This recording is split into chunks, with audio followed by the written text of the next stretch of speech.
आपलं स्वागत। पाहूयात आजच्या ताज्या घडामोडी। निपाणी तालुक्यातील व मतदारसंघातील नागरिकांना सर्व सरकारी सेवा एकाच छताखाली उपलब्ध करून देण्याच्या दृष्टीने सुसज्ज प्रजासौध नवीन इमारतीसाठी 8,60,00,000 रुपयांचा निधी मंजूर झाला असून लवकरच भूमिपूजन व या कामाचा शुभारंभ केला जाणार असल्याची माहिती आमदार शशिकला झोल्ले यांनी दिली। पुढे माहिती देताना आमदार शशिकला झोल्ले म्हणाल्या, निपाणी येथील प्रजासौध इमारतीची बांधणी हायटेक इमारत टाइप ए डिझाईनमध्ये केली जाणार आहे। कृषी उत्पादन बाजार समिती येथील 2 एकर जागेत प्रजासौधला जागा देण्यात आली आहे।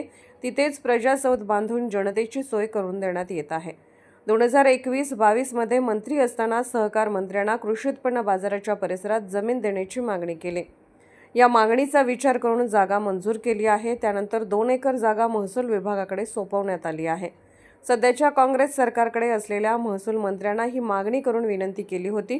अधिवेशनात ही याबाबत मंत्र्यांचे लक्ष वेधून आवाज उठवून 8,60,00,000चे अनुदान मंजूर करून आणले असल्याचे आमदार शशिकला झोल्ले यांनी माहिती दिली आहे।